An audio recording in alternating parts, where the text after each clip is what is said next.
a huge number of liquidations that happened on the market from the 10th to the 11th. What happened? Who's to blame for this? And what will happen to the market next? Welcome to the RVB Group Investment Fund channel. My name is Evgeny Chuperka. I am the founder of this fund. Today, we'll go over the main news of this week. And let me remind you that we're conducting a social experiment. We openly show what we buy, when we buy it, and how the journey goes from $100 to $100,000 in just 1 year. Everything is as transparent, open, and public as possible, just for you. So if you haven't subscribed yet, make sure to do so to follow along. We are the RVB Group Investment Crypto Fund on the market since 2016. We multiply Bitcoin, Ethereum, BNB, and USDT, with returns of approximately 3 to 8% per month. For details, check the bot in the description, and be sure to leave comments under this video. 1 person, 3 comments. 50 USDT next time. The exact or approximate price of Bitcoin. Maybe next time you'll be the winner. So fasten your seatbelts and let's get started with today's review.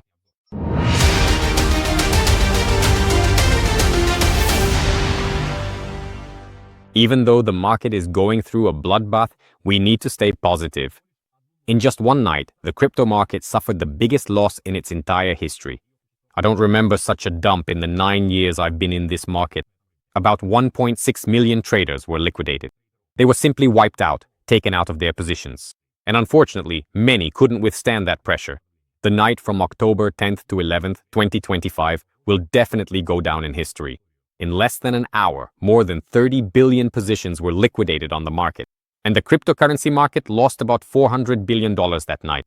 I've never seen anything more brutal in this market. It was a chain reaction of liquidations that, like a cascade, swept away everything in its path.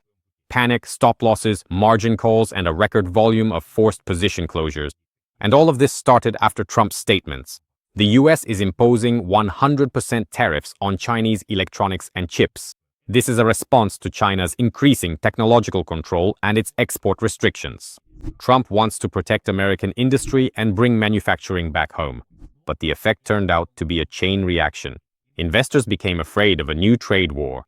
A global mass exit from many assets began, and crypto became one of the first victims. Asia is actually the main source of liquidity in the cryptocurrency market. And as soon as Asian funds started selling, the entire market collapsed like a house of cards.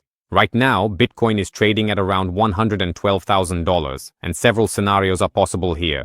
A quick rebound, where institutional investors buy up this dip and ETFs inject liquidity again. A prolonged bottom. The market recovers gradually, without any hype. And the second blow, if China responds with mirrored measures. What should we do?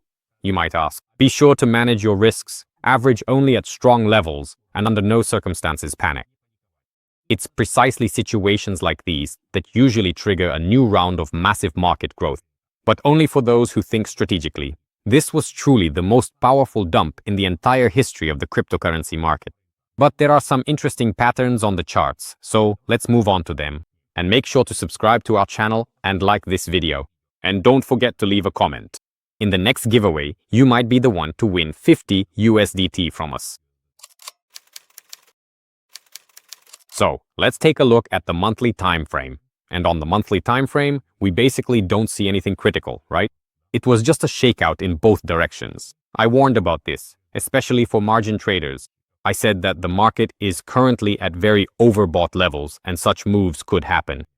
Honestly, I didn't expect that some altcoins could drop by 90 or even 99%. But the fact that there could be a swing of 20, 30 or 40% on Bitcoin or Ethereum, that was expected.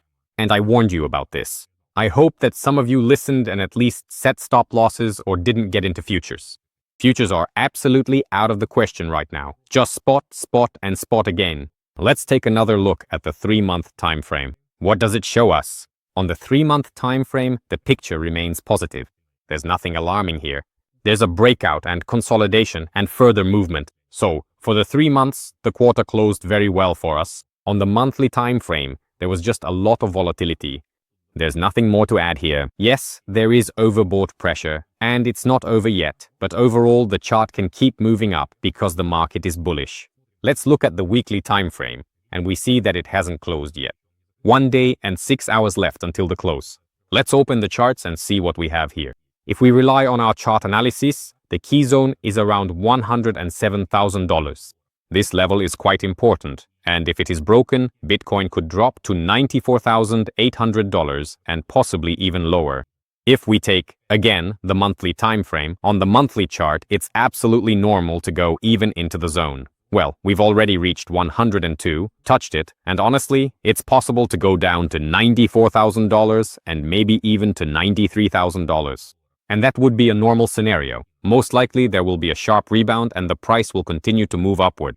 But in principle, we've broken through the first level, and so far, Bitcoin is holding above it. That's why, after all, our main target is around $142,500 for Bitcoin. So keep an eye on these levels and be sure to use them as reference points. I don't see any drastic signs here that the cryptocurrency market is now entering a bear phase. But a repeated drop and dump are possible, maybe even with wicks down to $90,000 and possibly even to $82,000. If we look at a 3-month time frame again, we could see a move down to around this area, yes, to 618 on the Fibonacci. So $85,000 and possibly even $82,000. It's possible there will be more wicks. For now, of course, they are not visible yet. The maximum I see might be up to $95,000, 0.786 on the Fibonacci. We'll see how things go from here.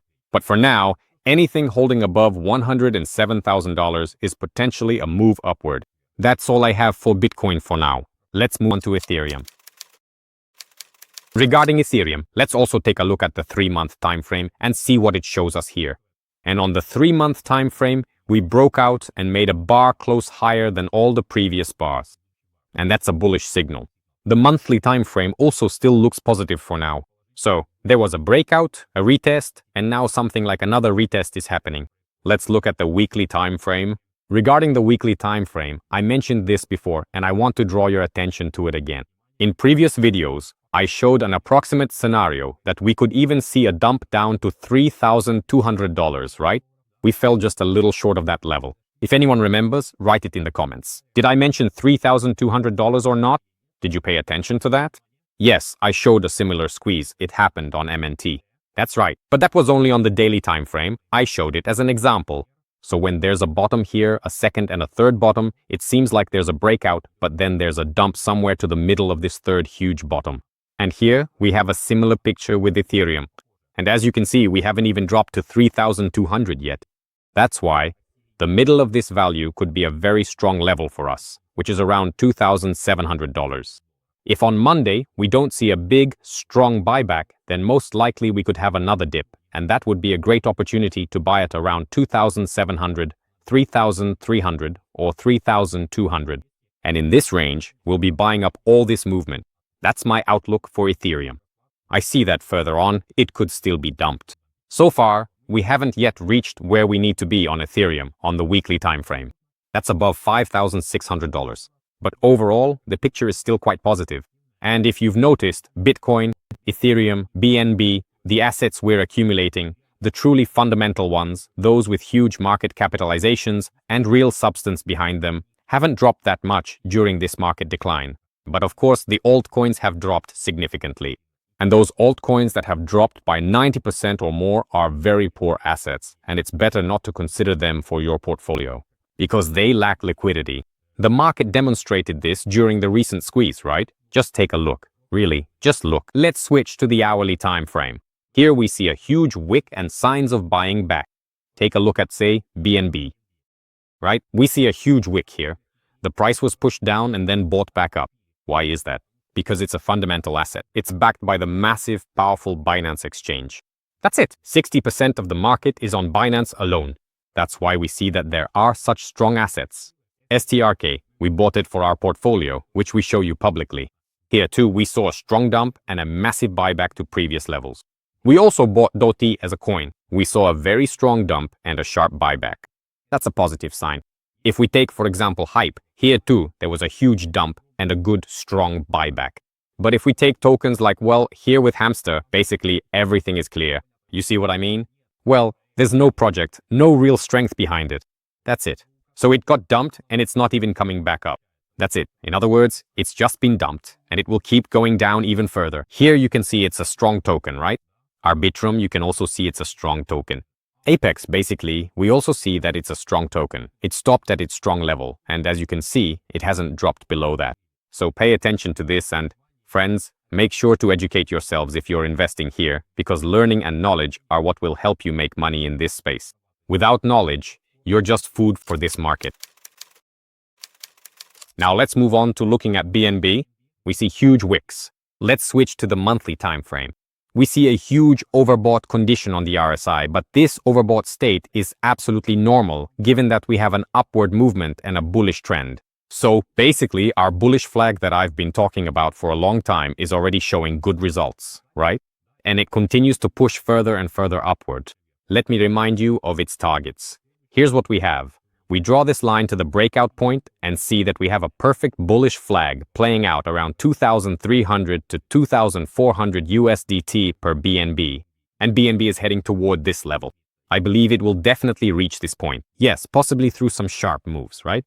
And I also warned about BNB that if there was a dump, BNB would most likely test the area around $800 and some change. And in fact, we did test that level and saw a very sharp rebound. So friends, if these recommendations helped you, please like this video and be sure to leave a comment. We would be happy to read them. The price at the time of recording this video is $112,150. And let's determine the winner. 125, 126 in general. Of course, yes, everyone believed in growth. There weren't even any signs that there could be a decline. 119 is the minimum so far. Unbelievable. Probably this time the biggest miss was in the comments. I'm just shocked. 119,790. Cult of Devils wins with 119,790. The difference is only $10 compared to working in the UK in 2021. Contact technical support and they will send you your gift. Our episode is coming to an end. Once again, thank you for watching this video to the end. Thank you for your likes and comments. It inspires me to create even more useful content for you. Thank you for your attention, and very soon we will have a new episode. This Monday, we will be making new purchases ranging from $100 a week to $100,000. Thank you for your attention. See you soon and goodbye.